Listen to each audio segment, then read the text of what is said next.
आदितरतश्चार्थेष्वभिज्ञस्वराट् तेने ब्रह्महृदाय आदिकवये मुह्यन्ति यं सूरयः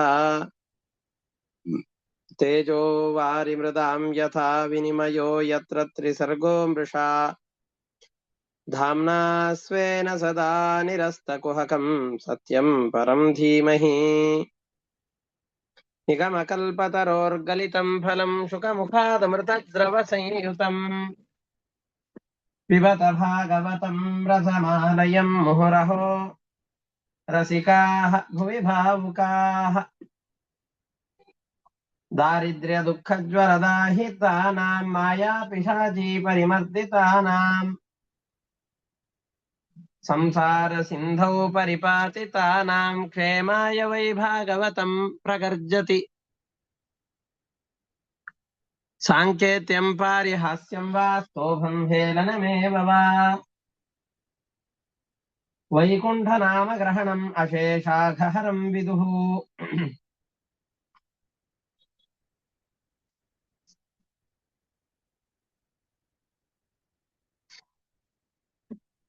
ಈಗ ನಿನ್ನೆಯ ಪಾಠದ ಭಾವಾರ್ಥವನ್ನ ಗಮನಿಸಿದಂತೆ ನಾವೆಲ್ಲ ಹೋಗಿ ಗೋಪಿಯರು ಚಿಂತನೆ ಮಾಡ್ತಾ ಇದ್ದಾರೆ. ನಾವೆಲ್ಲ ಹೋಗಿ ಕೃಷ್ಣ ಊರನ್ನು ಬಿಟ್ಟು ತೆರಳದೆ ಇರುವ ಹಾಗೆ ಕೃಷ್ಣನ ಮನೆಯ ಎದುರುಗಡೆಯಲ್ಲಿ ಧರಣಿಗೆ ಅಂತ ಕುಳಿತುಕೊಂಡು ಬಿಡೋಣ. ಮನೆ ಬಿಟ್ಟು ಹೋಗ್ಬಾರ್ದು ಅವನು ಕೃಷ್ಣ.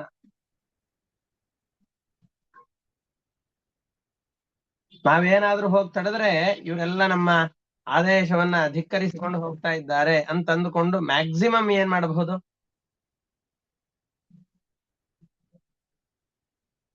ಅವರು ನಮಗೆ ತಿರಸ್ಕಾರ ಮಾಡಿ ಮರಣದಂಡನೆಯನ್ನು ಕೊಡಬಹುದು. ಕೃಷ್ಣ ಬಿಟ್ಟು ಹೋದ್ರೂ ನಮಗಾಗೋದು ಅದೇ.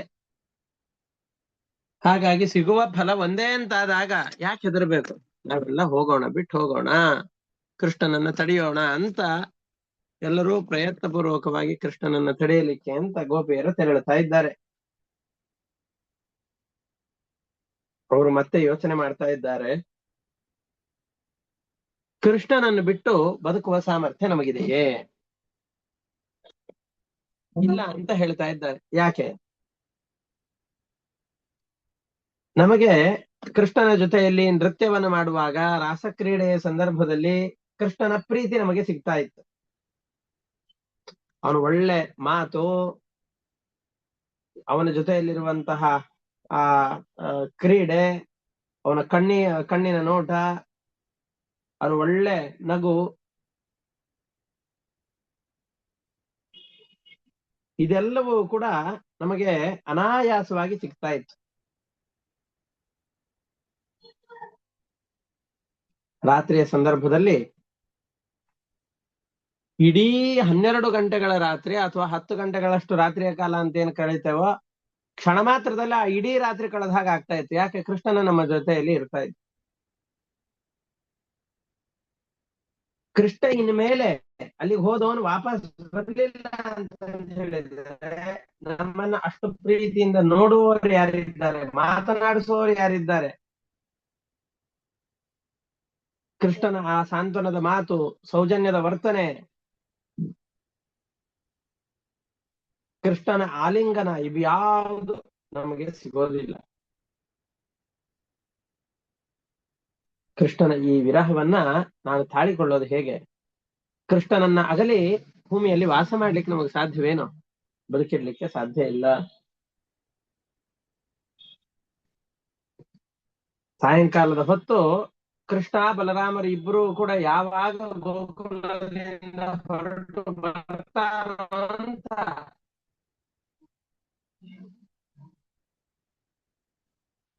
ನಾವೆಲ್ಲರೂ ಕೂಡ ಕಾತರದಿಂದ ಕಾಯ್ತಾ ಇತ್ತು.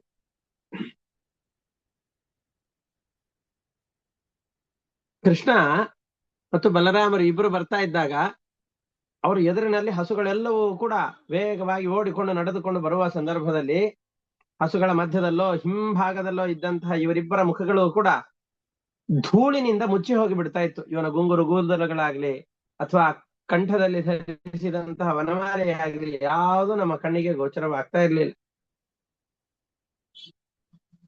ಅಷ್ಟರಲ್ಲಿ ಈ ಧೂಳುಗಳೆಲ್ಲ ಸರಿದು ಯಾವಾಗ ಕೃಷ್ಣನ ಮುಖ ಕಾಣುತ್ತೋ, ಯಾವಾಗ ಆ ವನಮಾಲೆ ಕಾಣುತ್ತೋ ಅಂತ ಆ 2 ಕ್ಷಣ ಆ ಧೂಳು ಮೇಲ್ಗಡೆ ಎದ್ದದ್ದು ಕೆಳಗಡೆ ಬರುವುದಕ್ಕೋಸ್ಕರವೂ ಕಾಯುವಂತಹ ಅವಧಾನ ನಮ್ಮಲ್ಲಿ ಇರ್ಲಿಲ್ಲ. 2 ಕ್ಷಣಗಳು ಕೃಷ್ಣನನ್ನು ನೋಡದೇ ಇರಬೇಕು ಅಂದ್ರೆ ಎಷ್ಟು ಕಷ್ಟವನ್ನು ಅನುಭವಿಸ್ತಾ ಇದ್ವಿ ನಾವೆಲ್ಲ.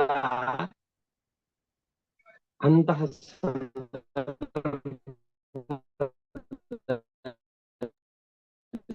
ಹೇಳುದಿಲ್ಲ ಗುರುಗಳೇ ಸರಿಯಾಗಿ, ಕೃಷ್ಣ ಗರಗರ ಆಗ್ತದೆ. ವಾಯ್ಸ್ ಬ್ರೇಕ್ ಆಗ್ತದೆ. ಮತ್ತೆ ವಾಪಸ್ ಬರ್ಲಿಲ್ಲ ಅನ್ನ ನೀಗಿಸಿಕೊಳ್ಳೋದು ಹೇಗೆ? ಒಂದೇ ಗೋಕುಲಕ್ಕೆ ತೆರಳಿದಂತಹ ಕೃಷ್ಣ ವಾಪಸ್ಸು ಬರುವುದಿಲ್ಲ ಅಂತಾದ್ರೆ ನಮ್ಮ ಜೀವವನ್ನು ನಾವು ಹಿಡಿದುಕೊಳ್ಳೋದಾದ್ರೂ ಹೇಗೆ ಸಾಧ್ಯ?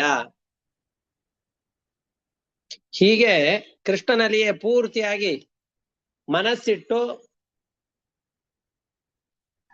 ತಮ್ಮ ಇಡೀ ಜೀವನವನ್ನ ಕೃಷ್ಣನಿಗೋಸ್ಕರ ಅರ್ಪಣೆ ಮಾಡಿದಂತಹ ಗೋಪಿಕೆಯರೆಲ್ಲ ಅಕ್ರೂರ ಬಂದು ಕೃಷ್ಣನನ್ನ ಮಥುರಾ ಪಟ್ಟಣಕ್ಕೆ ಕರೆದುಕೊಂಡು ಹೋಗ್ತಾ ಇದ್ದಾನೆ ಅಂತ ಆದಾಗ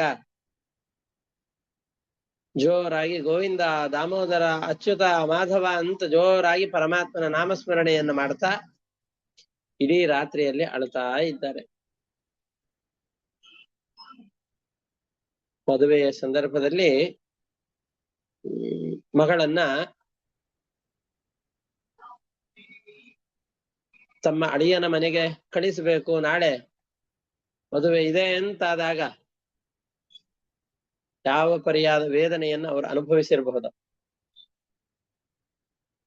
ಅವ್ರಿಗೆ ಗೊತ್ತಿರತ್ತೆ ಹೆಣ್ಣು ಮಗು ಹುಟ್ಟಿದೆ ಅಂತಾದಾಗ ಒಂದಾದ್ರೂ ಒಂದು ದಿವಸ ನಮ್ಮ ಮಗಳನ್ನ ಯೋಗ್ಯನಾದ ವರನಿಗೆ ಕೊಟ್ಟು ಮದುವೆ ಮಾಡಬೇಕು, ಅವ್ರ ಮನೆಗೆ ಕೊಟ್ಟು ಕಳಿಸಬೇಕು ಅಂತ 100ಕ್ಕೆ 100ರಷ್ಟು ನಿಶ್ಚಯ ಇರತ್ತೆ.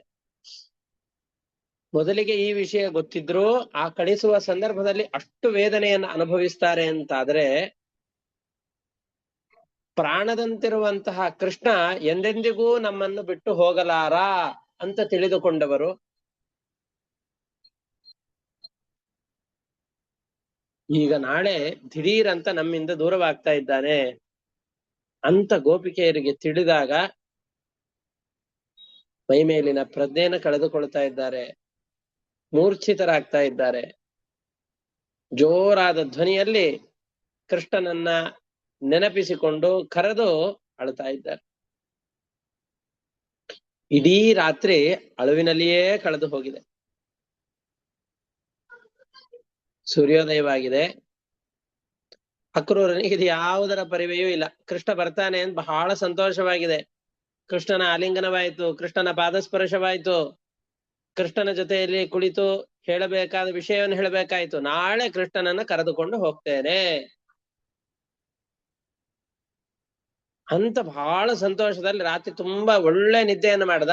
ಒಳ್ಳೆ ನಿದ್ದೆ ಅಂತಂದ್ರೆ 8 ಗಂಟೆವರೆಗೂ ಬೆಳಿಗ್ಗೆ ಏಳಲೇ ಇಲ್ಲ, ಆ ಥರ ಅಲ್ಲ. ಅರುಣೋದಯ ಕಾಲವಾಯಿತು, ಎದ್ದ, ಗಾಯತ್ರಿ ಜಪ ಮುಂತಾದವುಗಳೆಲ್ಲವನ್ನು ಕೂಡ ಆನ್ಹಿಕಾದಿಗಳನ್ನು ಮುಗಿಸ್ತಾ ಇದ್ದಾನೆ. ರಥವನ್ನ ತಯಾರಿ ಮಾಡಿ ನಿಂತುಕೊಳ್ತಾ ಇದ್ದಾನೆ. ಇಷ್ಟರಲ್ಲಾಗ್ಲೇ ಕೃಷ್ಣ ಮತ್ತು ಬಲರಾಮನನ್ನ ತನ್ನ ರಥದಲ್ಲಿ ಏರಿಸಿಕೊಳ್ತಾ ಇದ್ದಾನೆ.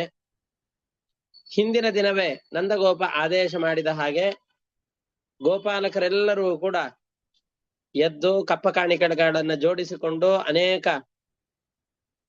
ಚಕ್ಕಡಿಗಳಲ್ಲಿ ಹಸುಗಳನ್ನ ಎತ್ತುಗಳನ್ನ ಕಟ್ಟಿ ಅದರಲ್ಲಿ ಬೇಕಾದಷ್ಟು ಗೋಪಾಲಕರನ್ನ ಸೇರಿಸಿಕೊಂಡು ಹಾಲು ಮೊಸರು ಇವುಗಳ ಕೊಡಗಳನ್ನ ಇಟ್ಟುಕೊಂಡು ಅಕ್ರೂರನ ಹಿಂದ್ಗಡೆಯಲ್ಲಿ ನಿಧಾನವಾಗಿ ಇವರು ಕೂಡ ಹೊರಡ್ಲಿಕ್ಕೆ ಪ್ರಾರಂಭವಾಗ್ತಾ ಇದ್ದಾರೆ.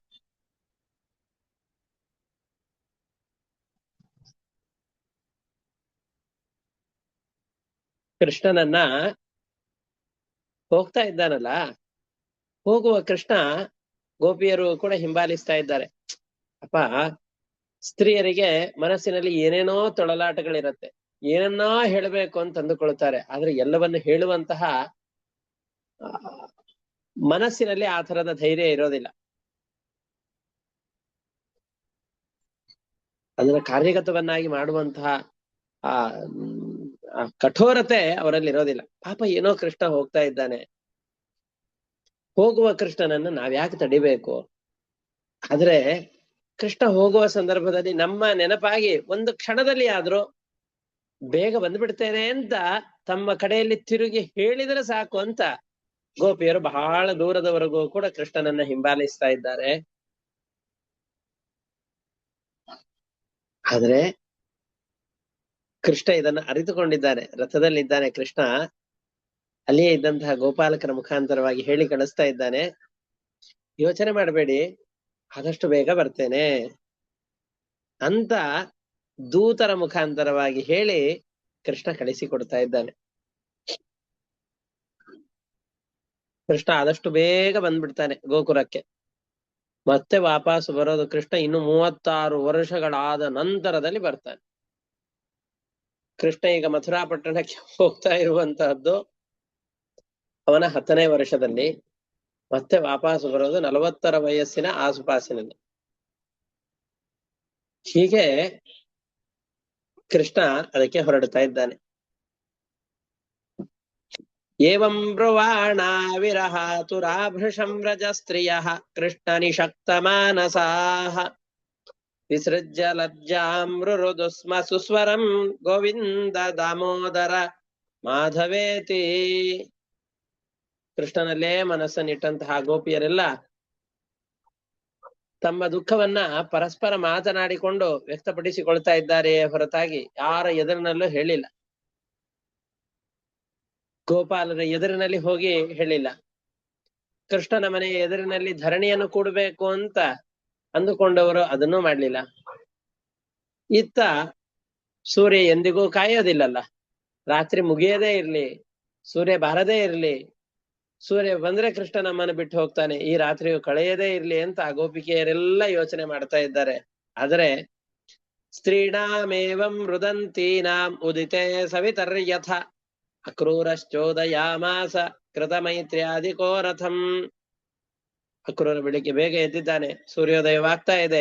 ಅರ್ಘ್ಯಪಾದ್ಯಾದಿಗಳನ್ನ ಗಾಯತ್ರಿ ಆದಿ ಜಪಗಳನ್ನು ಮುಗಿಸಿಕೊಂಡು ಕೃಷ್ಣರಿಗೆ ಅಂತ ರಥವನ್ನ ತಯಾರಿ ಮಾಡಿಕೊಂಡು ರಥವನ್ನ ನಡೆಸ್ತಾ ಇದ್ದಾನೆ, ಕೃಷ್ಣ ಬಲರಾಮನನ್ನ ಏರಿಸಿಕೊಂಡು.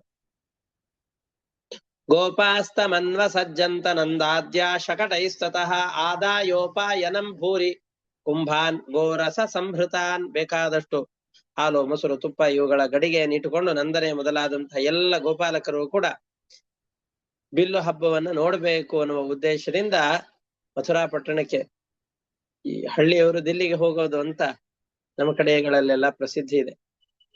ಹಳ್ಳಿ ಜನರೆಲ್ಲ ದಿಲ್ಲಿಗೆ ಹೋಗಿ ಬರೋದು ಅಂತಂತ ಹೇಳಿದ್ರೆ ಅದೊಂದು ದೊಡ್ಡ ಸಂಭ್ರಮ ಇದ್ದ ಹಾಗೆ.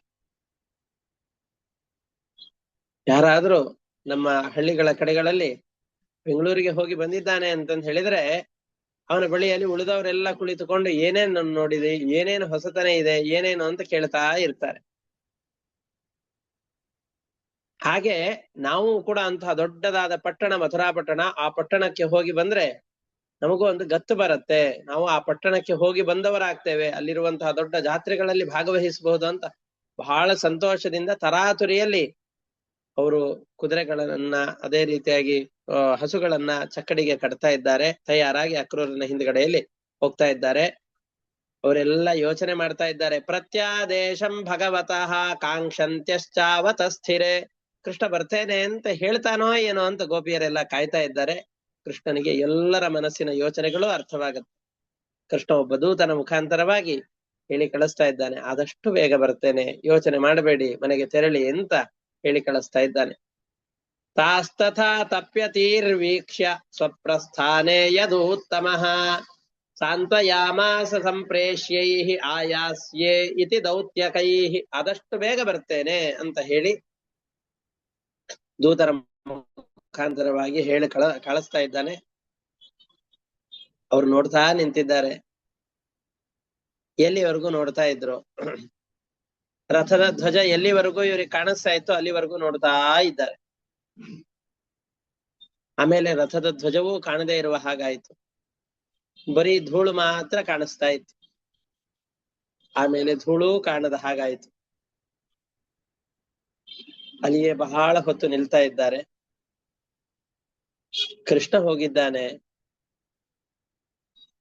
ಇಲ್ಲಿರುವಂತಹ ಹಾಲು ಮೊಸರು ಎಲ್ಲವೂ ಕೂಡ ಕೃಷ್ಣನ ಜೊತೆಯಲ್ಲಿ ಹೋಗಿದೆ. ಗೋಪಿಯರ ಶರೀರ ಮಾತ್ರ ಇಲ್ಲಿದೆ. ಅವರ ಮನಸ್ಸು ಕೂಡ ಕೃಷ್ಣನ ಜೊತೆಯಲ್ಲಿ ರಥವನ್ನೇ ಏರಿ ಹೋಗಿ ಬಿಡುತ್ತು ಅಂತ ವ್ಯಾಸರು ವರ್ಣನೆ ಮಾಡ್ತಾ ಇದ್ದಾರೆ. ಅಷ್ಟು ಕೃಷ್ಣನಲ್ಲಿ ಭಕ್ತಿಯನ್ನು ಮಾಡಿದಂತಹ ಗೋಪಿಯರು ಮತ್ತೆ ಕೃಷ್ಣನನ್ನ ಕಾಣ್ಲಿಕ್ಕೆ ಅಂತ ಬಹಳ ವರ್ಷಗಳ ಕಾಲ ಕಾಣಬೇಕಾಯ್ತು. ಕೃಷ್ಣ ಸ್ವಲ್ಪ ದೂರ ಹೋಗ್ತಾನೀಗ. ಹೋದವನು ನಮ್ಮನ್ನು ಬಿಟ್ಟಿರ್ಲಿಕ್ಕೆ ಆಗೋದಿಲ್ಲ. ಮತ್ತೆ ಅಕ್ರೂರನಿಗೆ ಹೇಳಿ, ನಾನು ಬರೋದಿಲ್ಲಪ್ಪ ಮಥುರಾ ಪಟ್ಟಣಕ್ಕೆ, ನೀವು ಹೋಗ್ರಿ, ನನಗಂದ್ರೂ ನನ್ನ ಗೋಪಿಯರನ್ನು ಬಿಟ್ಟಿರ್ಲಿಕ್ಕೆ ಸಾಧ್ಯವೇ ಇಲ್ಲ ಅಂತಂದು ವಾಪಸ್ ಬರ್ತಾನೆ. ನಮ್ಮ ಜೊತೆಯಲ್ಲಿ ಮತ್ತೆ ಕೃಷ್ಣ ಇರ್ತಾರೆ ಅಂತ ಸ್ವಲ್ಪ ಹೊತ್ತು ಕಾಯ್ತಾ ಇದ್ರು. ನಿರಾಸೆ ಆಯ್ತು, ಕೃಷ್ಣ ಬರ್ಲಿಲ್ಲ.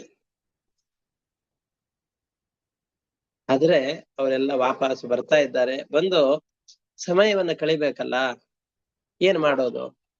ಬಾಲ್ಯದಲ್ಲಿ ಯಾವ ಯಾವ ಕೃಷ್ಣನ ಘಟನೆಗಳಿತ್ತೋ ಆ ಎಲ್ಲ ಘಟನೆಗಳನ್ನ ಮೆಲುಕು ಹಾಕ್ತಾ ಹಾಡುಗಳ ಮುಖಾಂತರವಾಗಿ ಕೃಷ್ಣನನ್ನ ನೆನೆಸಿಕೊಳ್ತಾ ತಮ್ಮ ಸಮಯವನ್ನ ಕಳೀತಾ ಇದ್ದಾರೆ.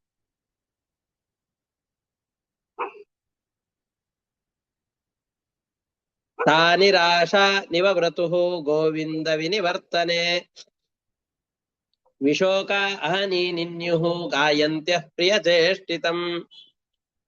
ಕೃಷ್ಣನ ಯಾವ್ಯಾವ ಕ್ರಿಯೆಗಳಿವೆಯೋ ಆ ಎಲ್ಲ ಕ್ರಿಯೆಗಳನ್ನು ಕೂಡ ಯೋಚನೆ ಮಾಡ್ತಾ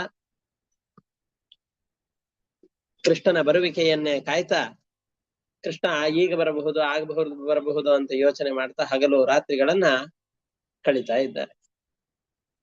ಇಷ್ಟ ಆಗ್ತಾ ಇರ್ಬೇಕಾದ್ರೆ ಅಕ್ರೂರ ಖಾಲಿ ರಥದಲ್ಲಿ ಬಂದವನು ಹೊರಡುವ ಸಂದರ್ಭದಲ್ಲಿ ಕೃಷ್ಣ ಬಲರಾಮರನ್ನ ರಥದಲ್ಲಿ ಏರಿಸಿಕೊಂಡು ಹೊರಟಿದ್ದಾನೆ. ವೇಗವಾಗಿ ರಥವನ್ನ ತೆಗೆದುಕೊಂಡು ಹೋಗ್ತಾ ಇದ್ದಾನೆ. ಒಳ್ಳೆ ಕುದುರೆಗಳನ್ನು ಕಟ್ಟಿದ್ದ, ಬಲಿಷ್ಠವಾದ ಕುದುರೆಗಳನ್ನು ಕಟ್ಟಿದ್ದ.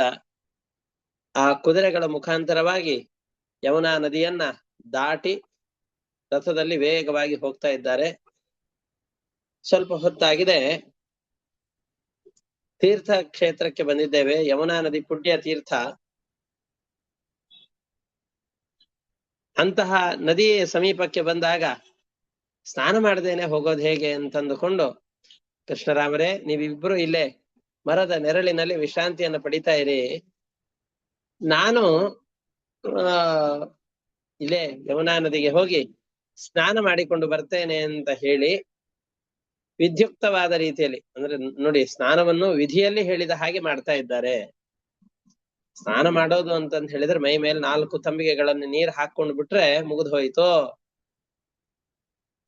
ಚೆನ್ನಾಗಿ ಸೋಪನ್ನ ಮೈಗೆ ಉಜ್ಜಿಕೊಂಡು ಮೈಯಲ್ಲಿರುವಂತಹ ಕೊಳೆಯನ್ನು ಕಳೆದುಕೊಂಡು ಚೆನ್ನಾಗಿ ಶಾಂಪು, ಸೋಪು ಇವುಗಳೆಲ್ಲವನ್ನ ಹಾಕಿಕೊಂಡು ಸ್ನಾನ ಮಾಡಿಬಿಟ್ರೆ ಸ್ವಚ್ಛವಾದವು, ಇದೇ ಸ್ನಾನ ಅಂತ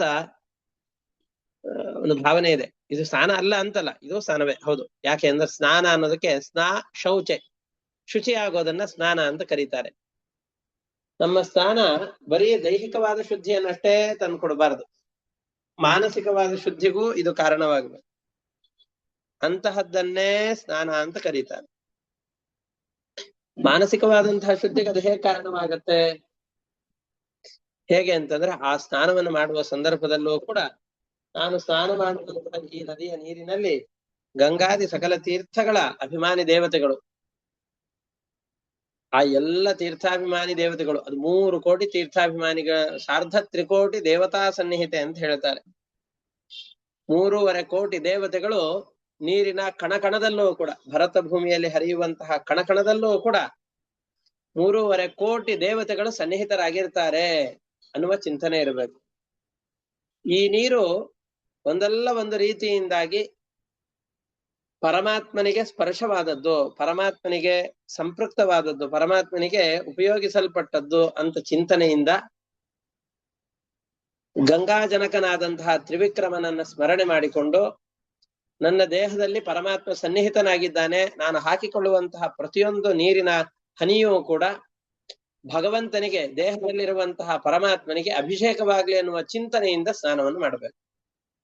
ಅವಾಗ ಇದು ಕೂಡ ದೊಡ್ಡ ಪೂಜೆ ಆಗತ್ತೆ. ಈ ಪೂಜೆಯನ್ನು ಮಾಡ್ಲಿಕ್ಕೆ ಗಂಡು ಹೆಣ್ಣು ಅನ್ನುವಂಥ ವಿಭಾಗ ಏನೂ ಇಲ್ಲ. ಪ್ರತಿಮೆಯಲ್ಲಿ ಪೂಜೆಯನ್ನು ಮಾಡಬೇಕಾದ್ರೂ ಅದೇ ಚಿಂತನೆ ಅಲ್ವೇ? ಪ್ರತಿಮೆಯಲ್ಲಿ ಪೂಜೆ ಅಂತಂದ್ರೆ ಏನು? ಪ್ರತಿಮೆಯಲ್ಲಿ ಸನ್ನಿಹಿತನಾದಂತಹ ಪರಮಾತ್ಮನಿಗೆ ನೀರಿನಿಂದ ಅಭಿಷೇಕವನ್ನು ಮಾಡೋದು. ಇದೇ ಪರಮಾತ್ಮನ ಪೂಜೆ. ಅದೇ ರೀತಿಯಾಗಿ ಶರೀರದಲ್ಲಿ ಸನ್ನಿಹಿತನಾದಂತಹ ಪರಮಾತ್ಮನಿಗೆ ನೀರಿನಿಂದ ಅಭಿಷೇಕವನ್ನು ಮಾಡಿಕೊಳ್ಳೋದು, ಇದು ಪರಮಾತ್ಮನ ಪೂಜೆ ಎಂದು ತಿಳಿದುಕೊಂಡು ಅವಗಾಹನವನ್ನ ಅಂದ್ರೆ ನದಿಯಲ್ಲಿ ಮುಳುಗೋದಾಗಿರಬಹುದು, ತಲೆ ಮೇಲೆ ನೀರನ್ನು ಹಾಕಿಕೊಳ್ಳೋದಾಗಿರಬಹುದು, ಇದೆಲ್ಲವನ್ನು ಮಾಡಬೇಕು. ಇದು ವಿದ್ಯುಕ್ತವಾದಂತಹ ಸ್ನಾನ. ಈ ತರದ ಸ್ನಾನವನ್ನು ಮಾಡಿ ಆಯಾಯ ನದ್ಯಾಭಿಮಾನಿ ದೇವತೆಗಳಿಗೆ ಅಲ್ಲಿ ತರ್ಪಣವನ್ನು ಕೊಡಬೇಕು. ಆ ಎಲ್ಲ ತರ್ಪಣವನ್ನು ಮಾಡಿ ಮಂತ್ರಗಳನ್ನ ಆ ನೀರಿನಲ್ಲಿ ನಿಂತುಕೊಂಡು ಜಪ ಮಾಡ್ಲಿಕ್ಕೆ ಅಂತ ಪ್ರಾರಂಭ ಮಾಡ್ತಾ ಇದ್ದಾನೆ. ಯಾರು? ಅಕ್ರೂರ. ಭಗವಾನಪಿ ಸಂಪ್ರಾಪ್ತೋ ರಾಮ ಕ್ರೂರೌ ತಥಾ ನೃಪ ರಥೇನ ವಾಯುವೇಗೇನ ಕಾಲಿಂದೀಂ ಅಘನಾಶಿನೀಂ. ಪಾಪನಾಶಕವಾದಂತಹ ಯಮುನಾ ನದಿಯನ್ನು ದಾಟಿ ಆ ಬದಿಯ ತೀರಕ್ಕೆ ರಾಮಕೃಷ್ಣರು ಅಕ್ರೂರನ ರಥದಲ್ಲಿ ಕುಳಿತುಕೊಂಡು ಹೋಗ್ತಾ ಇದ್ದಾರೆ. ಅದರಲ್ಲಿ ಯಾವುದೋ ಒಂದು ಮರದ ಬುಡದಲ್ಲಿ ರಾಮಕೃಷ್ಣರು ಕುಳಿತಿದ್ದಾರೆ.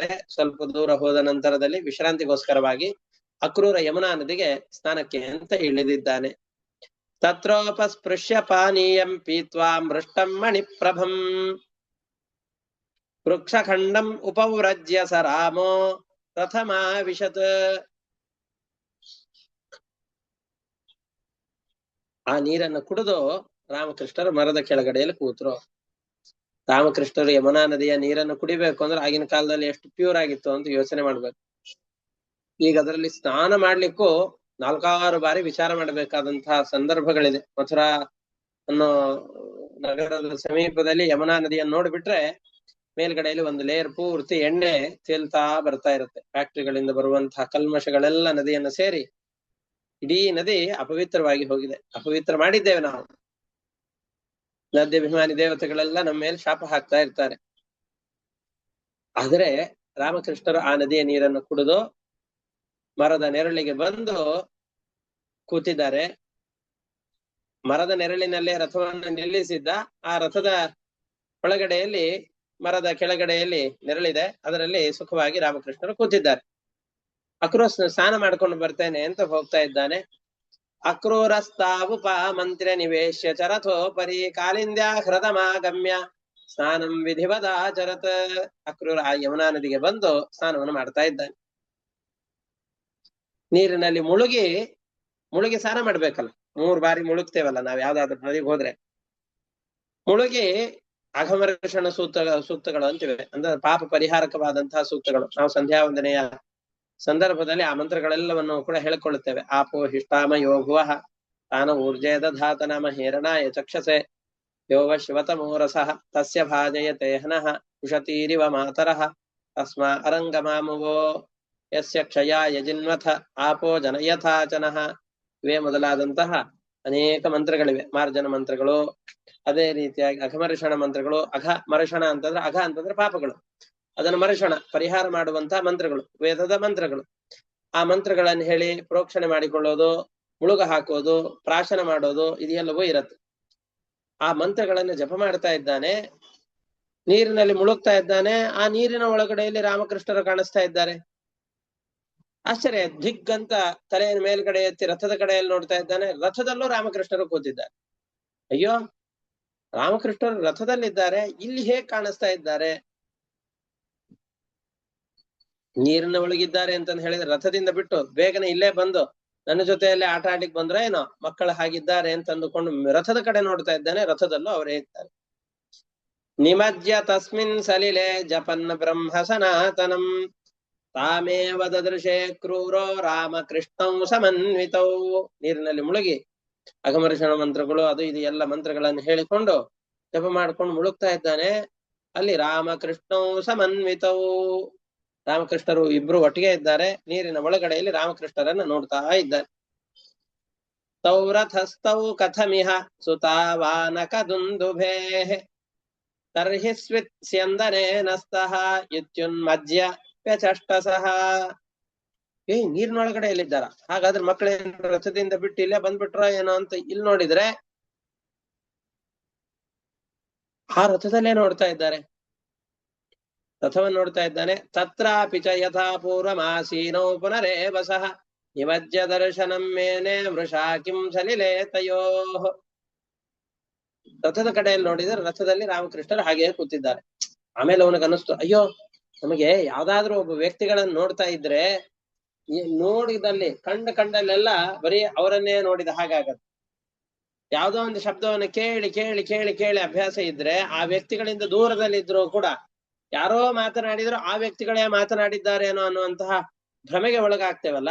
ಹಾಗೆ ರಾಮಕೃಷ್ಣರ ಮೇಲೆ ಬಹಳ ಪ್ರೀತಿ ಇರೋದಕ್ಕೆ ಈ ನದಿಯಲ್ಲಿ ಇದ್ದಾರೆ ಅಂತ ಭ್ರಮೆ ಬಂದಿದೆಯೋ ಏನೋ, ನೀರಿನಲ್ಲಿ ಅವ್ರು ಹೇಗಿದ್ದಾರೆ, ನೀರಿನಲ್ಲಿ ಇಲ್ಲಲ್ಲ, ರಥದ ಮೇಲೆ ಕೂತಿದ್ದಾರಲ್ಲ ಅಂತಂದುಕೊಂಡು ಮತ್ತೆ ನೀರಿನಲ್ಲಿ ಮುಳುಗಿ ನೋಡ್ತಾ ಇದ್ದಾನೆ. ನೀರಿನ ಒಳಗಡೆಯಲ್ಲೂ ಕೂಡ ಮತ್ತೆ ರಾಮಕೃಷ್ಣರು ಕಾಣಿಸ್ತಾ ಇದ್ದಾರೆ. ಸಂಶಯ ಪಟ್ಟ ಮತ್ತೆ ನೀರಿನಲ್ಲಿ ನೋಡ್ತಾ ಇದ್ದಾನೆ, ನೀರಿನಲ್ಲಿ ಮತ್ತೆ ಕಾಣಿಸ್ತಾ ಇದ್ದಾನೆ. ಮತ್ತೆ ಇನ್ನೊಮ್ಮೆ ನೀರಿನಲ್ಲಿ ನೋಡ್ತಾ ಇದ್ದಾನೆ. ಅವಾಗ ಇನ್ನೂ ಸ್ವಲ್ಪ ವಿಶೇಷವಾಗಿ ಕಾಣಿಸ್ತಾ ಇದ್ದಾನೆ. ಬಲರಾಮ ದೇವರು ಶೇಷದೇವರ ಹಾಗೆ ಕಾಣಿಸ್ತಾ ಇದ್ದಾರೆ. ಶೇಷ ರೂಪದಿಂದ ಬಲರಾಮ ಕಾಣಿಸ್ತಾ ಇದ್ದಾನೆ.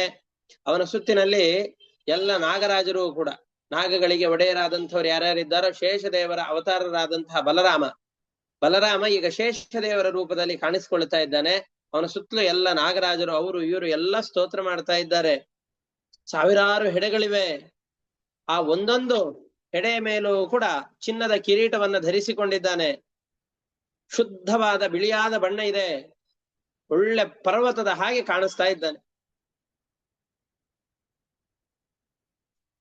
ಆಮೇಲೆ ನೋಡ್ತಾ ಇದ್ದಾನೆ, ಆ ಶೇಷದೇವರ ಮಡಿಲ ಮೇಲೆ, ಆ ಶೇಷದೇವರ ಶರೀರದ ಮೇಲೆ ಕೃಷ್ಣನು ಕೂಡ ದರ್ಶನ ಕೊಡ್ತಾ ಇದ್ದಾನೆ.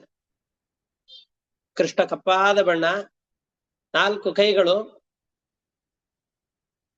ಶಾಂತವಾದಂತಹ ರೂಪ ಪರಮಾತ್ಮನದ್ದಿದೆ. ಸಾವಿರಾರು ಹೆಡೆಗಳುಳ್ಳಂತಹ ಶೇಷದೇವರು, ಅವರ ಮಧ್ಯದಲ್ಲಿ ಪರಮಾತ್ಮನ ರೂಪ ಕಾಣಿಸ್ತಾ ಇದೆ. ಒಳ್ಳೆ ಮುಖ, ಸುಂದರವಾದಂತಹ ನಗು, ಚಲುವಾದಂತಹ ಕೆನ್ನೆಗಳು, ಪ್ರತಿಯೊಂದು ಅದ್ಭುತವಾದಂತಹ ಅವಯವಗಳು. ಆಜಾನುಬಾಹು ಆಗಿದ್ದಾನೆ. ಎದೆಯಲ್ಲಿ ಲಕ್ಷ್ಮೀದೇವಿ ಇದ್ದಾಳೆ. ಉದ್ದವಾದಂತಹ ಕಂಠ, ಕೋಮಲವಾದಂತಹ ಶರೀರದ ಅವಯವಗಳು, ಇವೆಲ್ಲವೂ ಕೂಡ ಕೃಷ್ಣನಿಗೆ ಕಾಣಿಸ್ತಾ ಇದೆ. ಅಂತಹ ಕೃಷ್ಣ ಹದಿಹರೆಯದ ಯುವಕನ ಹಾಗೆ ಆ ನದಿಯ ಒಳಗಡೆಯಲ್ಲಿ ಕಾಣಿಸ್ತಾ ಇದ್ದಾನೆ. ಸಹಸ್ರ ಶಿರಸಂ ದೇವಂ ಸಹಸ್ರ ಫಣಮೌಲಿನಂ ನೀಲಾಂಬರಂ ವಿಸಶ್ವೇತಂ ಶೃಂಗೈ ಶ್ವೇತವಿವಸ್ಥಿತಂ. ಅವನಿಗೆ ಸಂಶಯವಾಗಿ ನೀರಿನ ಒಳಗಡೆಯಲ್ಲಿ ಮುಳುಗಿ ನೋಡ್ತಾ ಇದ್ದಾನೆ. ನೀರಿನ ಒಳಗಡೆಯಲ್ಲಿ ಮುಳುಗಿ ನೋಡಿದರೂ ಕೂಡ ಒಳಗಡೆಯಲ್ಲಿ ಬಲರಾಮ ಕಾಣಿಸ್ತಾ ಇದ್ದಾನೆ. ಆದ್ರೆ ಹಿಂದೆ ಬರೀ ಬಲರಾಮ ಕೃಷ್ಣರಷ್ಟೇ ಕಾಣಿದ್ರು, ಈಗ ಬಲರಾಮ ಶೇಷನ ಹಾಗೆ ಕಾಣಿಸ್ತಾ ಇದ್ದಾನೆ. ಸಾವಿರಾರು ತಲೆಗಳು, ಹೆಡೆಗಳು ಬಲರಾಮನಿಗೆ ಇವೆ. ಶೇಷದೇವರ ರೂಪದಲ್ಲಿದ್ದ ಬಲರಾಮನಿಗಿದೆ. ಪ್ರತಿಯೊಂದು ಹೆಡೆಯ ಮೇಲೂ ಕೂಡ ಕಿರೀಟವನ್ನು ಧರಿಸಿದ್ದಾನೆ. ಬಿಳಿಯಾದಂತಹ ದೇಹ, ಆ ಶರೀರದ ಮಧ್ಯದಲ್ಲಿ ಅವನ ಛತ್ರದ ನೆರಳಿನಲ್ಲಿ ಕೃಷ್ಣ ಇದ್ದಾನೆ. ತಸ್ಯೋತ್ಸಂಗೆ ಘನಶ್ಯಾಮಂ ಪೀತ ಕೌಶೇಯ ವಾಸಸಂ ಪುರುಷಂ ಚತುರ್ಭುಜಂ ಶಾಂತಂ ಪದ್ಮ ಪತ್ರಾರುಣೇ ಕ್ಷಣಂ.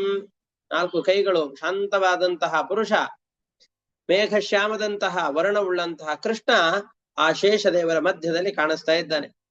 ಚಾರು ಪ್ರಸನ್ನ ವದನಂ ಚಾರು ಹಾಸ ನಿರೀಕ್ಷಣಂ ಸುಭ್ರೂನ್ನಸಂ ಚಾರು ಕರ್ಣಂ ಸುಖಪೋಲಾರುಣಾಧರಂ. ಒಳ್ಳೆ ಕೆನ್ನೆ, ಪರಮಾತ್ಮನ ರೂಪಗಳನ್ನು ವರ್ಣನೆ ಮಾಡ್ತಾ ಇದ್ದಾರೆ. ತುಟಿಗಳು ಕೆಂಪಾಗಿವೆ, ಕಣ್ಣುಗಳೆಲ್ಲವೂ ಕೂಡ ಆ ಕೆಂಪಾದಂತಹ, ಪೂರ್ತಿ ಕೆಂಪು ಅಂತಂದ್ರೆ ಈ ನಸುಗೆಂಪು ಬಣ್ಣದ ಕಣ್ಣುಗಳೆಲ್ಲ ಇದೆ. ಆಜಾನುಬಾಹುವಾಗಿದ್ದಾನೆ ಪರಮಾತ್ಮ. ಮಂಡಿಯವರೆಗೂ ಅವನ ಕಾಲುಗಳೆಲ್ಲವೂ ಕೂಡ ಬರುತ್ತೆ. ಅವನ ಎದೆಯಲ್ಲಿ ಲಕ್ಷ್ಮೀದೇವಿ ಇದ್ದಾಳೆ. ಇಂತಹ ಪರಮಾತ್ಮ ಅಲ್ಲಿ ಕಾಣಿಸ್ತಾ ಇದ್ದಾನೆ. ಆ ಪರಮಾತ್ಮ ಹೇಗಿದ್ದಾನೆ ಅಂತಾನೆ ತುಂಬಾ ಶ್ಲೋಕಗಳಲ್ಲಿ ವರ್ಣನೆ ಮಾಡ್ತಾ ಇದ್ದಾರೆ. ಅಮೂಲ್ಯವಾದಂತಹ ಕಿರೀಟ, ಕಡಗಗಳನ್ನು ಧರಿಸಿದ್ದಾನೆ. ಜನಿವಾರ, ಉಡುದಾರ, ಜನಿವ ಹಾರಗಳು, ಆ ಕಾಲಿನಲ್ಲಿ ಗೆಜ್ಜೆ, ಕಿವಿಯಲ್ಲಿ ಕುಂಡಲಗಳು, ಕೈಗಳಲ್ಲಿ ಶಂಖ, ಚಕ್ರ, ಗದಾ, ಪದ್ಮಗಳನ್ನು ಧರಿಸಿದ್ದಾನೆ. ಎದೆಯಲ್ಲಿ ಶ್ರೀವತ್ಸ, ಕೌಸ್ತುವ ಮೊದಲಾದ ಹಾರಗಳನ್ನು ಧರಿಸಿಕೊಂಡಿದ್ದಾನೆ.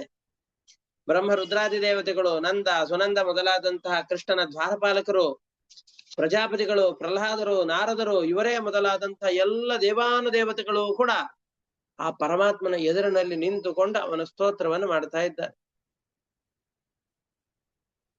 ಲಕ್ಷ್ಮೀ ದೇವಿಯ 8 ರೂಪಗಳು ಪರಮಾತ್ಮನ ಸ್ತೋತ್ರವನ್ನು ಮಾಡ್ತಾ ಇದೆ ಅಂತ. ಶ್ರಿಯಾ ಪುಷ್ಪ್ಯ ಗಿರಾ ಕಾಂತ್ಯ, ಶಿರಾ ಪುಷ್ಟ್ಯ ಗಿರಾ ಕಾಂತ್ಯ, ಕೀರ್ತ್ಯ ತುಷ್ಟ್ಯೇಲ ಯಾಜಯ, ವಿದ್ಯೆಯ ವಿದ್ಯೆಯ ಶಕ್ತಿಯ ಮಾಯೆಯ ಚ ನಿಷೇವಿತಂ. ಲಕ್ಷ್ಮೀ ದೇವಿಯ ಅನೇಕ ರೂಪಗಳು. ಶ್ರೀ, ಪುಷ್ಟಿ, ಗೀಹಿ ಅಂತ ಅವಳಿಗೆ ಹೆಸರಿದೆ, ಕಾಂತಿ, ಕೀರ್ತಿ, ತುಷ್ಟಿ, ಇಲಾ, ಅಜ, ವಿದ್ಯಾ, ಅವಿದ್ಯಾ, ಶಕ್ತಿ, ಮಾಯಾ ಅಂತ ಕೆಲವೇ ಹೆಸರುಗಳನ್ನು ಹೇಳಿದ್ದಾರೆ. ಬರೀ ಇಷ್ಟೇ ಅಂತ ಅಂದುಕೊಳ್ಬೇಡಿ. ಇಂತಹ ನಾನಾ ಹೆಸರುಗಳಿಂದ ಕರೆಸಿಕೊಳ್ಳುವಂತಹ ಲಕ್ಷ್ಮೀ ದೇವಿಯ ಅನೇಕ ರೂಪಗಳು ಪರಮಾತ್ಮನ ಸೇವೆಯನ್ನ ಚಾಮರ ಬೀಸುವ ಮುಖಾಂತರವಾಗಿ, ಛತ್ರವನ್ನು ಹಿಡಿಯುವ ಮುಖಾಂತರವಾಗಿ, ಕೃಷ್ಣನ ಎದೆಯಲ್ಲಿರೋದ್ರ ಮೂಲಕವಾಗಿ, ಕೃಷ್ಣನ ತೊಡೆಯಲ್ಲಿ ಪ್ರತಿಯೊಂದು ಅವಯವಗಳನ್ನು ಆಶ್ರಯಿಸುವುದರ ಮುಖಾಂತರವಾಗಿ, ಕೃಷ್ಣನ ಪಾದ ಸೇವೆಯನ್ನು ಮಾಡುವ ಮುಖಾಂತರವಾಗಿ ಒಂದೊಂದು ರೀತಿಯಾಗಿಯೂ ಕೂಡ ಲಕ್ಷ್ಮೀ ದೇವಿ ಅವನ ಸೇವೆಯನ್ನು ಮಾಡ್ತಾ ಇದ್ದಾಳೆ. ಬ್ರಹ್ಮಾದಿ ದೇವತೆಗಳೆಲ್ಲರೂ ಕೂಡ ಅವರ ಸೇವೆಯಲ್ಲಿ ತೊಡಗಿದ್ದಾರೆ, ಸ್ತೋತ್ರವನ್ನು ಮಾಡ್ತಾ ಇದ್ದಾರೆ. ಇಂತಹ ಕೃಷ್ಣನನ್ನ ನೋಡ್ತಾ ಇದ್ದಾನೆ. ಇದು ಎಲ್ಲ ಕಂಡಿದ್ದೆಲ್ಲಿ? ಅಕ್ರೂರನಿಗೆ ನೀರಿನ ಒಳಗಡೆಯಲ್ಲಿ. ಬಹಳ ಸಂತೋಷವಾಯಿತು. ನನ್ನ ಜೊತೆಯಲ್ಲಿ ನನ್ನ ರಥದಲ್ಲಿ ಕುಳಿತಂತಹ ದೇವರು ಸಾಮಾನ್ಯ ದೇವರಲ್ಲ, ಇಡೀ ಜಗತ್ತಿಗೆ ಒಡೆಯನಾದನು, ಬ್ರಹ್ಮಾದಿ ದೇವತೆಗಳಿಂದ ಸ್ತುತ್ಯನಾದವನು. ಲಕ್ಷ್ಮೀ ದೇವಿ ಇಂತಹ ಪರಮಾತ್ಮನನ್ನು ನಾನಾ ರೂಪಗಳಿಂದ ಆರಾಧನೆ ಮಾಡ್ತಾ ಇದ್ದಾಳೆ ಅಂತಂದುಕೊಂಡು ಕಣ್ಣುಗಳೆಲ್ಲ ಪೂರ್ತಿ ನೀರಿನಿಂದ ಕೂಡಿಕೊಂಡಿತು. ಇಂತಹ ಕೃಷ್ಣ ನಿನ್ನೆ ನನ್ನ ಕಾಲನ್ನು ಒತ್ತಿದ್ದಾನೆ, ನನಗೆ ಪೂಜೆಯನ್ನ ಮಾಡಿದ್ದಾನೆ, ಮನೆಗೆ ಬಂದ ಅತಿಥಿಯನ್ನಾಗಿ ನನಗೆ ಊಟವನ್ನು ಮಾಡಿಸಿದ್ದಾನೆ, ಆಲಂಗಿಸಿದ್ದಾನೆ, ನನ್ನ ಜೀವನ ಸಾರ್ಥಕವಾಯಿತು ಅಂತ ಅಕ್ರೂರ ಬಹಳ ಮನಸ್ತುಂಬಿ ಕಣ್ಣಾಲಿಗಳಲ್ಲೆಲ್ಲ ನೀರನ್ನು ತುಂಬಿಕೊಳ್ಳುತ್ತಾ ಇದ್ದಾನೆ. ವಿಲೋಕ್ಯ ಸುಭೃಶಂ ಪ್ರೀತೋ ಭಕ್ತ್ಯಾ ಪರಮಯಾ ಯುತಃ, ಹೃಷ್ಯತ್ ತನುರುಹೋ ಭಾವ ಪರಿಕ್ಲಿನ್ನಾತ್ಮಲೋಚನಃ. ಭಕ್ತಿ ಭಾವದಿಂದ ಬೇಡ ಅಂತಂದ್ರು ಕಣ್ಣಾಲಿಗಳಲ್ಲೆಲ್ಲ ಪೂರ್ತಿಯಾಗಿ ನೀರು ತುಂಬಿಕೊಂಡಿದೆ. ಇಂತಹ ಪರಮಾತ್ಮನನ್ನ ಜೋರಾಗಿ ಸ್ತೋತ್ರ ಮಾಡ್ತಾ ಇದ್ದಾನೆ. ರುಕ್ಮಿಣೀಶ ವಿಜಯದಲ್ಲಿ ವಾದಿರಾಜ ತೀರ್ಥ ಗುರು ಸಾರ್ವಭೌಮರು ಅಕ್ರೂರನಿಗೆ ಕೃಷ್ಣ ವಿಶ್ವರೂಪ ದರ್ಶನವನ್ನ ಯಮುನಾ ನದಿಯಲ್ಲಿ ಮಾಡಿಸಿದ. ಪರಮಾತ್ಮನಿಂದ ವಿಶ್ವರೂಪ ದರ್ಶನವಾಗಿದ್ದು 2ನೇ ಬಾರಿ, 3ನೇ ಬಾರಿ ಇದು. ಹುಟ್ಟಿದ ಆ ಕ್ಷಣದಲ್ಲಿ ವಸುದೇವ ದೇವಕಿಯರಿಗೆ ತಾನು ಯಾರು ಅಂತ ತನ್ನ ಸ್ವರೂಪವನ್ನು ತೋರಿಸಿದ. ಆ ನಂತರದಲ್ಲಿ ತನ್ನ ತಾಯಿಯಾದ ಯಶೋದೆಗೆ ಬಾಯಲ್ಲಿ ಬ್ರಹ್ಮಾಂಡವನ್ನು ತೋರಿಸುವುದರ ಮುಖಾಂತರವಾಗಿ ತನ್ನ ಸ್ವರೂಪ ಎಂತಹದ್ದು ಅಂತ ತೋರಿಸಿಕೊಟ್ಟ. ಈಗ ಅಕ್ರೂರನಿಗೆ ಯಮುನಾ ನದಿಯ ಒಳಗಡೆಯಲ್ಲಿ ತನ್ನ ವಿಶ್ವರೂಪವನ್ನು ತೋರಿಸಿಕೊಟ್ಟಿದ್ದಾನೆ ಅಂತ ಹೇಳ್ತಾ ಇದ್ದಾರೆ. ವಿಲೋಕ್ಯ ಸುಭೃಶಂ ಪ್ರೀತಃ ಭಕ್ತ್ಯಾ ಪರಮಯಾಯುತಃ. ಇದನ್ನು ನೋಡಿದ್ರಿಂದ ಬಹಳ ಭಕ್ತಿ ಅಕ್ರೂರನಿಗೆ ಕೃಷ್ಣನಲ್ಲಿ ಉಂಟಾಯಿತು. ಕಂಠವೆಲ್ಲ ಗದ್ಗದವಾಗಿ ಹೋಗಿದೆ. ಪರಮಾತ್ಮನ ಸ್ತೋತ್ರವನ್ನು ಮಾಡ್ತಾ ಇದ್ದಾನೆ. ಶಿರಬಾಗಿ ನಮಿಸ್ತಾ ಇದ್ದಾನೆ, ಕೈ ಜೋಡಿಸಿಕೊಂಡು ನಿಲ್ತಾ ಇದ್ದಾನೆ. ಧೈರ್ಯ ತಂದುಕೊಂಡು ಅಂತಂದ್ರೆ ದೇವರ ಎದುರುಗಡೆಯಲ್ಲಿ ಮಾತನಾಡಬೇಕು ಅಂದ್ರೆ ಅಷ್ಟು ಸಾಮಾನ್ಯ ಅಲ್ಲ. ಬಹಳ ಶಕ್ತಿ ಬೇಕು, ಸಾಮರ್ಥ್ಯ ಬೇಕು ದೇವರ ಎದುರುಗಡೆಯಲ್ಲಿ ಮಾತನಾಡ್ಲಿಕ್ಕೆ. ದೇವರ ಎದುರುಗಡೆಯಲ್ಲಿ ಬಂದು ನಿಂತು ಸ್ತೋತ್ರವನ್ನು ಮಾಡ್ಲಿಕ್ಕೆ ಅಂತ ಪ್ರಾರಂಭ ಮಾಡ್ತಾ ಇದ್ದಾನೆ. ಪ್ರಣಮ್ಯ ಮೂರ್ಧ್ನಾವತ್ ಅವಹಿತಃ ಕೃತಾಂಜಲಿ ಪುಟಶನೈಃ. ಏನಂತ ಸ್ತೋತ್ರ ಮಾಡಿದ? ಏವಂ ದೃಷ್ಟ್ವಾ ತಮಕ್ರೂರಃ ಪ್ರಸನ್ನ ಹೃದಯೇಂದ್ರಿಯಃ ತುಷ್ಟಾವ ಪುಂಡರೀಕಾಕ್ಷಂ ಭಕ್ತ್ಯಾ ವನತ ಕಂಧರಃ. ಈ ಇಡೀ ಅಧ್ಯಾಯ ಇಷ್ಟಕ್ಕೆ 37ನೇ ಅಧ್ಯಾಯ ಮುಗೀತು. ಇನ್ನು 38ನೇ ಅಧ್ಯಾಯದಲ್ಲಿ ಆ ಅಕ್ರೂರ ಕೃಷ್ಣನಿಗೆ ಮಾಡಿದಂತಹ ಸ್ತೋತ್ರ ಇದೆ. ಇದು ಅದ್ಭುತವಾದಂತಹ ಸ್ತೋತ್ರ. ಇದು ಅಕ್ರೂರ ಕೃಷ್ಣನನ್ನ ಸ್ತೋತ್ರ ಮಾಡುವ ರೀತಿ ಏನು ಅಂತ ಇದರಲ್ಲಿ ಹೇಳ್ತಾ ಹೋಗ್ತಾರೆ. ಈ ಜಗತ್ತಿಗೆ ಒಡೆಯನಾದವನು, ಬ್ರಹ್ಮಾದಿ ದೇವತೆಗಳನ್ನ ನಿನ್ನ ದೇಹದಿಂದ ನೀನು ಸೃಷ್ಟಿ ಮಾಡಿದ್ದಿ. ಪಂಚಭೂತಗಳು, ಅಹಂಕಾರ ತತ್ವ, ಇಡೀ ಜಗತ್ತಿನಲ್ಲಿರುವಂತಹ ಪ್ರತಿಯೊಂದು ಜಡವಾದ ವಸ್ತುಗಳು ಮತ್ತು ಅದಕ್ಕೆ ನಿಯಾಮಕರಾಗಿರುವಂತಹ ದೇವತೆಗಳು ಎಲ್ಲರಿಗೂ ಕಾರಣನಾದವನು ನೀನು. ನಿನ್ನ ಅಂಗಗಳಿಂದಾಗಿ ನಿನ್ನ ಶಕ್ತಿಯ ಲೇಷದಿಂದ ಹುಟ್ಟಿದವರು ಇವರೆಲ್ಲರೂ ಕೂಡ. ನೈತೆ ಸ್ವರೂಪಂ ವಿದುರಾತ್ಮನಸ್ತೆ ಅಜಾದಯೋನ್ಯಾತ್ಮತಯಾ ಗೃಹೀತಾಹ ಅಜೋ ಅನುಬದ್ಧ ಸ ಗುಣೈರಜಾಯ ಗುಣಾತ್ ಪರಂ ವೇದ ನತೆ ಸ್ವರೂಪಂ. ಬ್ರಹ್ಮಾದಿ ದೇವತೆಗಳೆಲ್ಲ ನಿನ್ನ ಈ ಜಗತ್ ಕರ್ತೃತ್ವ, ನೀನು ಮಾಡುವ ಅಸಾಧಾರಣವಾದಂತಹ ಕೆಲಸಗಳನ್ನ ಎಲ್ಲ ಜೀವರಿಗಿಂತ ಮಿಗಿಲಾಗಿ ಅದ್ಭುತವಾದ ಶಕ್ತಿ ಸಾಮರ್ಥ್ಯ ಉಳ್ಳವರು, ಬುದ್ಧಿಶಕ್ತಿ ಉಳ್ಳವರು, ಇಂಥವರು ತಿಳಿದಿಲ್ಲ ಅಂತಂದ ಮೇಲೆ ನಮಗೆಲ್ಲಿಂದ ತಿಳಿಲಿಕ್ಕಾಗತ್ತಪ್ಪ? ಅದು ಬೇರೆ. ಲಕ್ಷ್ಮೀದೇವಿಯೂ ಕೂಡ ಬ್ರಹ್ಮದೇವರಾದ್ರೂ ಒಂದಿಷ್ಟು ಕಾಲದವರೆಗೂ ಸಾಧನೆಯನ್ನು ಮಾಡಿಕೊಂಡು ಆಮೇಲೆ ಮುಕ್ತಿಗೆ ಹೋಗ್ತಾರೆ. ನಿತ್ಯ ಮುಕ್ತಳಾಗಿದ್ದುಕೊಂಡು ನಿರಂತರವಾಗಿ ನಿನ್ನನ್ನು ತಿಳಿಯುವಂತಹ ಲಕ್ಷ್ಮೀದೇವಿಯೇ ಪೂರ್ತಿಯಾಗಿ ನಿನ್ನನ್ನು ತಿಳಿದು ನಿನ್ನ ಪಾರವನ್ನ ತಿಳಿಲಿಕ್ಕಾಗ್ಲಿಲ್ಲ ಅಂತಂದ ಮಾತ್ರಕ್ಕೆ, ನಿನ್ನ ಪಾರವನ್ನು ಕಾಣ್ಲಿಕ್ಕಾಗ್ಲಿಲ್ಲ ಅಂದ ಮಾತ್ರಕ್ಕೆ ಅಪಾರವಾದ ನಿನ್ನ ಮಹಿಮೆಗಳಿಗೆ ಕೊನೆಯನ್ನು ಮತ್ತೆ ಯಾರು ತಾನೇ ಹೇಳಲಿಕ್ಕೆ ಸಾಧ್ಯ? ಬೇರೆ ಯಾರಿಗೆ ನಿನ್ನ ಮಟ್ಟವನ್ನ ಹೊಂದ್ಲಿಕ್ಕೆ ಸಾಧ್ಯ? ನೋಡಿ, ಯಾವ್ದಾದ್ರೂ ಒಬ್ಬ ವ್ಯಕ್ತಿ ಇದು ಎಷ್ಟು ಎತ್ತರ ಇದೆ ಅಂತ ಗೊತ್ತಿತ್ತು ಅಂತಾದ್ರೆ ಆ ಎತ್ತರವನ್ನು ಏರ್ಲಿಕ್ಕೆ ಪ್ರಯತ್ನ ಪಡುತ್ತಾರೆ. ಆದ್ರೆ ಅದರ ಎತ್ತರವೇ ನಮಗೆ ಗೊತ್ತಿಲ್ಲ ಅಂತಾದಾಗ ಅದನ್ನ ಏರ್ಲಿಕ್ಕಾದ್ರೆ ಹೇಗೆ ಸಾಧ್ಯ? ಹಾಗೆ ಇಡೀ ಜಗತ್ತಿನ ಒಡೆಯನಾದಂತಹ ಪರಮಾತ್ಮನ ಅಪಾರವಾದ ಮಹಿಮೆಗಳು ಎಷ್ಟಿದೆ ಅಂತ ನಮಗೆ ಹೇಳಿ ನೋಡಿ ತಿಳಿಲಿಕ್ಕೆ ಆಗದೇ ಇದ್ದಂತಹ ಸಂದರ್ಭದಲ್ಲಿ ಆ ಮಹಿಮೆಯನ್ನು ಹೊಂದಲಿಕ್ಕಾದ್ರೆ ಹೇಗೆ ಸಾಧ್ಯ? ನಾವು ಆ ಮಹಿಮೆಗಳನ್ನು ಹೊಂದಲಿಕ್ಕೆ ಹೇಗೆ ಸಾಧ್ಯ? ಪರಮಾತ್ಮ ನಿನ್ನ ಈ ಸ್ವರೂಪವನ್ನ ಬೇರೆ ಯಾರೂ ಕೂಡ ಪಡಿಲಿಕ್ಕೆ ಸಾಧ್ಯ ಇಲ್ಲ. ಆದ್ರೆ ಆ ಸ್ವರೂಪವನ್ನು ಚೆನ್ನಾಗಿ ತಿಳಿದು ಭಜಿಸಿದರೆ ಅವರಿಗೆ ಯೋಗ್ಯವಾದ ಫಲಗಳಂತೂ ಸಿಗತ್ತೆ. ನಿನ್ನ ರೂಪಗಳೊಂದಿಗೆ ಜನರು ಅನೇಕ ರೂಪಗಳನ್ನ, ರಾಮ, ಕೃಷ್ಣ, ವೇದವ್ಯಾಸ ಮೊದಲಾದಂತಹ ಎಲ್ಲ ರೂಪಗಳಲ್ಲಿ ನೀನು ಮಾಡಿದಂತಹ ಸಾಧನೆಗಳನ್ನ ಜನರು ಸ್ತೋತ್ರ ಮಾಡ್ತಾರೆ. ನಾನಾ ರೂಪಗಳ ದೇವತೆಗಳನ್ನ ನಿನ್ನ ಅಂತರ್ಯಾಮಿಯಾಗಿ, ನಿನ್ನನ್ನ ಅಂತರ್ಯಾಮಿಯಾಗಿದ್ದೀ ಅಂತ ತಿಳಿದುಕೊಂಡು ಆ ದೇವತೆಗಳ ಉಪಾಸನೆಯನ್ನು ಮಾಡ್ತಾರೆ. 3 ವೇದಗಳಿಂದ ಜ್ಞಾನಿಗಳೆಲ್ಲರೂ ಕೂಡ ಪರಮಾತ್ಮ ನಿನ್ನನ್ನೇ ಸ್ತೋತ್ರ ಮಾಡ್ತಾ ಇದ್ದಾರೆ. ಇನ್ನೂ ಕೆಲವೊಂದಿಷ್ಟು ಜನ ತಪಸ್ವಿಗಳಂತೂ ಬೇರೆ ಯಾವ ಲೌಕಿಕವಾದ ಫಲಗಳ ಅಪೇಕ್ಷೆಯೂ ಇಲ್ಲದೆ ಇರುವ ಹಾಗೆ ತಾವು ಮಾಡುವಂತಹ ಪ್ರತಿಯೊಂದು ಕರ್ಮಗಳನ್ನು ಕೂಡ ನಿನ್ನಲ್ಲಿಯೇ ಅರ್ಪಣೆ ಮಾಡಿ ಜ್ಞಾನ ಯಜ್ಞದಿಂದಾಗಿ ನಿನ್ನ ಆರಾಧನೆಯನ್ನ ಮಾಡಿ ಅದರಿಂದ ಉತ್ತಮವಾದಂತಹ ಗತಿಯನ್ನ ಪಡೀತಾರೆ. ಹೀಗೆ ವೇದಗಳಾಗಿರಬಹುದು, ತಪಸ್ಸಾಗಿರಬಹುದು, ಪಂಚರಾತ್ರಾದಿ ಪುರಾಣಗಳಾಗಿರಬಹುದು, ಶಾಸ್ತ್ರಗಳಾಗಿರಬಹುದು, ಅನೇಕ ಜನರು ಶಿವ, ದಧೀಚಿ ಮುಂತಾದಂತಹ ಅನೇಕ ಜನರ ಉಪದೇಶಗಳಿಂದ ರುದ್ರದೇವರ ಅಂತರ್ಯಾಮಿಯಾದಂತಹ ಪರಮಾತ್ಮನನ್ನ, ಬೇರೆ ಬೇರೆ ಎಲ್ಲ ದೇವತೆಗಳನ್ನ ಆರಾಧನೆ ಮಾಡುವಂತಹ ವ್ಯಕ್ತಿಗಳು ಕೂಡ ಅದರ ಅಂತರ್ಯಾಮಿಯಾದ ನಿನ್ನನ್ನೇ ಉಪಾಸನೆ ಮಾಡಬೇಕು. ಸರ್ವೇ ಏವ ಯಜಂತಿ ತ್ವಾಂ ಸರ್ವದೇವ ಮಹೇಶ್ವರಂ ಏಪ್ಯನ್ಯ ದೇವತಾಭ್ಯ ಭಕ್ತಾಃ ಯದ್ಯಪಿ ಅನ್ಯಥಿಯ ಪ್ರಭೋ. ಬೇರೆ ದೇವತೆಗಳ ಆರಾಧನೆಯನ್ನು ಮಾಡ್ತಾರೆ ಅಂತಾದ್ರೆ ಅವರು ಸರಿಯಾಗಿ ತಿಳಿದಿಲ್ಲ ಅಂತಾನೆ ಅರ್ಥ. ಬೇರೆ ದೇವತೆಗಳನ್ನು ಆರಾಧನೆ ಮಾಡುವವರು ಕೂಡ ಅಂತಿಮವಾಗಿ ನಿನ್ನ ಆರಾಧನೆಯಲ್ಲೇ ತಮ್ಮ ಶರೀರವನ್ನ, ತಮ್ಮ ಜೀವನವನ್ನ ಸಾರ್ಥಕಪಡಿಸಿಕೊಳ್ಬೇಕು. ಹಾಗಾಗಿ ಎಲ್ಲ ಕಡೆಯಲ್ಲಿ ಮಳೆ ಬೇಕಾದಷ್ಟು ಬಂದಿರಬಹುದು. ಬೆಟ್ಟಗಳಲ್ಲಿ ಹರಿಯುವಂತಹ ನದಿಯ ಮಳೆಯ ನೀರು ಅಲ್ಲೇ ನಿಲ್ಲೋದಿಲ್ಲ. ಹರಿದುಕೊಂಡು ಬಂದು ನದಿಯನ್ನು ಕೂಡಿಕೊಳ್ಳುತ್ತೆ. ಆ ನದಿಗಳು ಕೂಡ ತಮ್ಮಲ್ಲಿ ಬಂದಂತಹ ನೀರನ್ನು ತಾವೇ ಹಿಡಿದಿಟ್ಟುಕೊಳ್ಳೋದಿಲ್ಲ.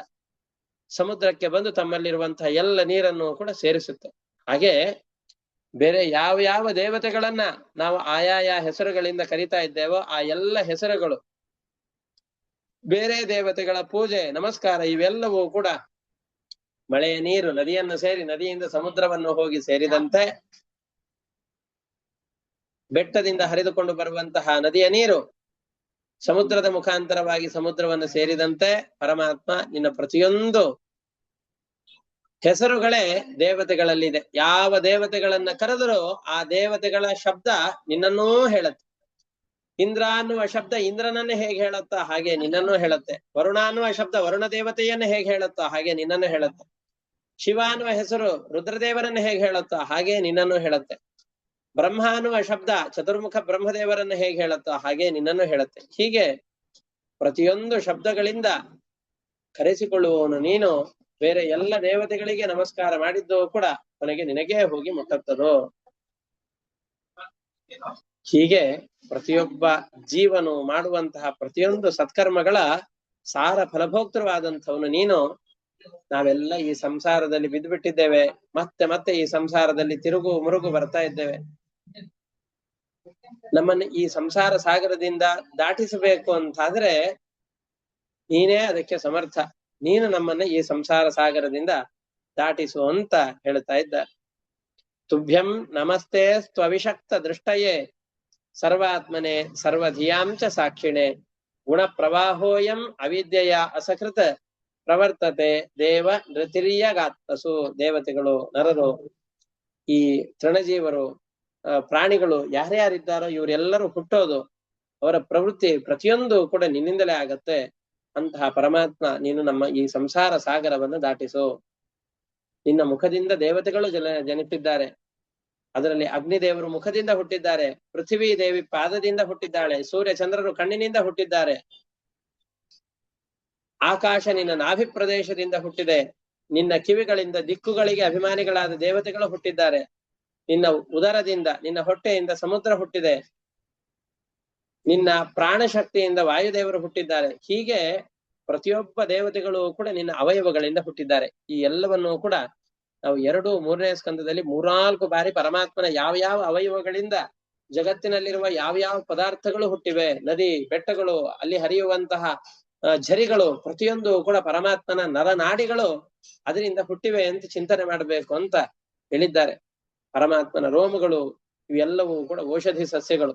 ಪರಮಾತ್ಮನ ಕಣ್ಣು ಮುಚ್ಚುವಿಕೆ ತೆಗೆಯುವಿಕೆ ಏನಿದೆಯೋ ನಮ್ಮ ರಾತ್ರಿ ಹಗಲುಗಳು, ಎಲ್ಲ ಜಗತ್ತಿನಲ್ಲಿ ಕಾಣುವ ವಸ್ತುಗಳು ಪ್ರತಿಯೊಂದು ಕೂಡ ಪರಮಾತ್ಮನ ಅವಯವದಲ್ಲಿ ಸೇರಿಕೊಂಡಿದೆ, ಅವಯವಗಳಾಗಿದೆ.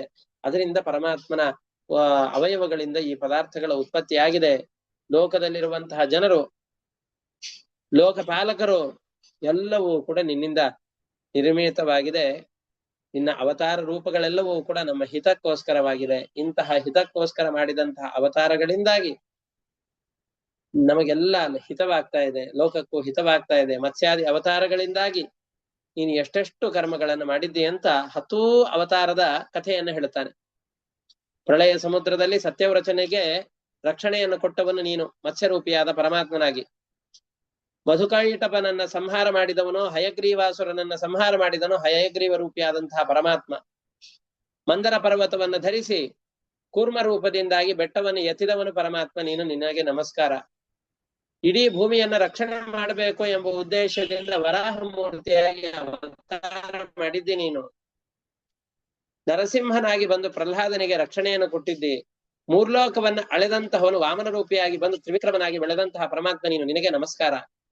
ಕ್ಷತ್ರಿಯರನ್ನ ಸಂಹಾರ ಮಾಡ್ಲಿಕ್ಕೋಸ್ಕರವಾಗಿ ಪರಶುರಾಮ ರೂಪವನ್ನು ತಾಳಿದಿ. ರಾವಣನನ್ನ ಸಂಹಾರ ಮಾಡುವುದಕ್ಕೋಸ್ಕರ ರಾಮನಾಗಿ ಅವತಾರ ಮಾಡಿದ್ದಿ. ಈಗ ಯಾದವರ ಒಡೆಯನಾದಂತಹ ನಂದಗೋಪನ ಮಗನಾಗಿ, ವಸುದೇವನಿಗೆ ಮಗನಾಗಿ ಭೂಮಿಯಲ್ಲಿ ಕಾಣಿಸಿಕೊಂಡಿದ್ದಿ. ಅಷ್ಟೇ ಅಲ್ಲ, ನಿನ್ನ ಜೊತೆಯಲ್ಲಿ ಬಲರಾಮ ದೇವರಿದ್ದಾರೆ. ಬಲರಾಮ ಶೇಷದೇವರು. ಶೇಷದೇವರಲ್ಲಿ ಸನ್ನಿಹಿತನಾದವನು ಸಂಕರ್ಷಣ ರೂಪಿಯಾದಂತಹ ಪರಮಾತ್ಮ. ಇಂತಹ ಪರಮಾತ್ಮ ನಿನಗೆ ನಮಸ್ಕಾರ.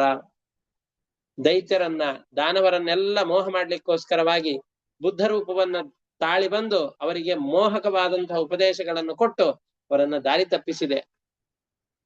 ಮ್ಲೇಚ್ಛರ ಆಗಿರುವಂತಹ ಧರ್ಮಭ್ರಷ್ಟರಾದಂತಹ ಜನರನ್ನ ನಾಶ ಮಾಡ್ಲಿಕ್ಕೋಸ್ಕರವಾಗಿ ಕಲ್ಕಿ ರೂಪವನ್ನು ಧರಿಸಿಯ ಇಂತಹ ಪರಮಾತ್ಮನೇ ನಿನಗೆ ನಮಸ್ಕಾರ.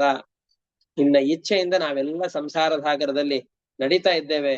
ನಾವು ಕರ್ಮ ಮಾರ್ಗದಲ್ಲಿ ಆಸಕ್ತರಾಗಿದ್ದೇವೆ. ನಿನ್ನನ್ನು ಯಾರೂ ಕೂಡ ನಾವು ನೆನಪಿಸಿಕೊಳ್ತಾ ಇಲ್ಲ. ಈ ಬಂಧು ಜನರು ಮುಂತಾದವುಗಳಲ್ಲಿ ಬಹಳ ಆಸಕ್ತಿಯನ್ನು ಪಟ್ಟು ಸಂಸಾರದಲ್ಲಿ ಬಹಳ ದುಃಖಗಳನ್ನ ಅನುಭವಿಸ್ತಾ ಇದ್ದೇವೆ. ಇಷ್ಟು ದಿವಸ ಕಂಸನ ಜೊತೆಯಲ್ಲಿದ್ದು ಕಂಸನ ಮಂತ್ರಿಯಾಗಿ ಬಹಳ ದುಃಖಗಳನ್ನು ಅನುಭವಿಸಿ ಬಿಟ್ಟಿದ್ದೇನೆ. ಹಾಗಾಗಿ ಈ ಪಾಚಿ ಎಲ್ಲ ಮುಚ್ಚಿಕೊಂಡಿತ್ತು ಅಂತಂದ್ರೆ ಆ ಪಾಚಿಯ ಕೆಳಗಡೆಯಲ್ಲಿಯೇ ಸ್ವಚ್ಛವಾದ ನೀರಿದ್ರೂ ಕೂಡ ಅದು ನಮಗೆ ಕಾಣೋದಿಲ್ಲ. ಅದರಂತೆ ಪರಮಾತ್ಮ ನೀನು ಕೂಡ ನಮ್ಮ ಅಜ್ಞಾನದಿಂದ ನಮ್ಮ ಮನಸ್ಸೆಲ್ಲ ಮುಚ್ಚಿ ಹೋಗಿರೋದ್ರಿಂದ ನಮ್ಮ ದೇಹದಲ್ಲಿಯೇ ಇದ್ರೂ ಕೂಡ ನಿನ್ನನ್ನ ಸರಿಯಾಗಿ ತಿಳಿಲಿಕ್ಕಾಗ್ಲಿಲ್ಲ. ನನ್ನ ಮನಸ್ಸು, ಇಂದ್ರಿಯಗಳು ಇವೆಲ್ಲವೂ ಕೂಡ ಕೆಟ್ಟ ವಿಷಯಗಳಲ್ಲಿ ಆಸಕ್ತಿಯಾಗಿ ಬಿಸಿಲು ಕುದುರೆಯಂತೆ ನಿನ್ನನ್ನ ಮರೆತು ಬಿಟ್ಟು ಬೇರೆ ಯಾವುದೋ ಸಂಸಾರದ ಸುಖಗಳಿಗೆ, ತಾಪತ್ರಯಗಳಿಗೆ ಒಳಗಾಗಿ ಬಹಳ ಬಳಲಿ ಬಿಟ್ಟಿದ್ದೇನೆ. ನನ್ನ ವಿಷಯ ಪದಾರ್ಥಗಳ ಕಡೆಗೆ ಹೋದಂತಹ ಇಂದ್ರಿಯಗಳನ್ನು ಹಿಡಿದಿಟ್ಟುಕೊಳ್ಳಿಕ್ಕೆ ಆಗ್ತಾ ಇಲ್ಲ. ಬಹಳ ಶಕ್ತಿಗುಂದಿದ್ದೇನೆ. ಈಗ ನಿನ್ನ ಪಾದದ ಸೇವೆ ನನಗೆ ಸಿಕ್ಕಿದೆ. ಇಂತಹ ಪರಮಾತ್ಮ ನಿನಗೆ ನಮಸ್ಕಾರ. ವಾಸುದೇವ ರೂಪಿಯಾದಂತಹ ಪರಮಾತ್ಮನೇ ನಿನಗೆ ನಮಸ್ಕಾರ. ಪ್ರಳಯವನ್ನು ಮಾಡುವಂತಹ ಪರಮಾತ್ಮನೇ ನಿನಗೆ ನಮಸ್ಕಾರ ಅಂತ ಹೇಳ್ತಾ ಇದ್ದಾನೆ. ನಮಸ್ತೆ ವಾಸುದೇವಾಯ ಸರ್ವಭೂತ ಕ್ಷಯಾಯ ಚ ಋಷಿಕೇಶ ನಮಸ್ತೆಸ್ತು ಪ್ರಪನ್ನಂ ಪ್ರಾಹಿ ಮಾಂ ಪ್ರಭೋ. ಬಹಳ ಸಂಸಾರದ ತಾಪತ್ರಯಕ್ಕೆ ಒಳಗಾಗಿ ಬೇರೆ ಯಾರು ರಕ್ಷಕರಿಲ್ಲದೇನೆ ನಿನ್ನನ್ನು ಆಶ್ರಯಿಸಿದ್ದೇನೆ, ನನ್ನನ್ನ ರಕ್ಷಿಸು ಅಂತ ಅಕ್ರೂರ ಹೇಳ್ತಾ ಇದ್ದಾನೆ. ಇಷ್ಟಕ್ಕೆ ಈ 38ನೇ ಅಧ್ಯಾಯವು ಕೂಡ ಮುಕ್ತಾಯವಾಗುತ್ತೆ. ಇದರಲ್ಲಿ ಸ್ತೋತ್ರಗಳ ಏನು ಸಂಗ್ರಹ ಇದೆಯೋ ಅದನ್ನ ಸಂಗ್ರಹ ಭಾಗಗಳನ್ನ ಇದರಲ್ಲಿ ಹೇಳಿದ್ದೇನೆ. ಮತ್ತೆ 39ನೇ ಅಧ್ಯಾಯದಿಂದ ಕೃಷ್ಣ ಮಥುರಾ ಪಟ್ಟಣಕ್ಕೆ ಹೋಗುವಂತಹ ಕಥೆ, ಅಲ್ಲಿ ದುಷ್ಟರನ್ನ ಸಂಹಾರ ಮಾಡುವಂತಹ ಕಥೆ, ಇದೆಲ್ಲವೂ ಕೂಡ ಪ್ರಾರಂಭವಾಗತ್ತೆ. ಅದನ್ನ ಮತ್ತೆ ಮುಂದಿನ ಪಾಠದಲ್ಲಿ ನೋಡೋಣ ಅಂತ ಹೇಳ್ತಾ ಇವತ್ತಿನ ಪಾಠವನ್ನು ಮುಕ್ತಾಯ ಮಾಡ್ತಾ ಇದ್ದೇನೆ. ಹರಯೇ ನಮಃ. ಶ್ರೀಕೃಷ್ಣ ಅರ್ಪಣಮಸ್ತು. ಅನೇನ ಭಾವಿ ಯತ್ಪುಣ್ಯಂ ತೇನ ಪ್ರೀಣಾತು ಕೇಶವಃ. ಹರಯೇ ನಮಃ. ಶ್ರೀಕೃಷ್ಣ ಅರ್ಪಣಮಸ್ತು. ನಮಸ್ತೆ. ಎಲ್ಲರಿಗೂ ನಮಸ್ತೆ ಗುರುಗಳೇ. ನಮಸ್ಕಾರ.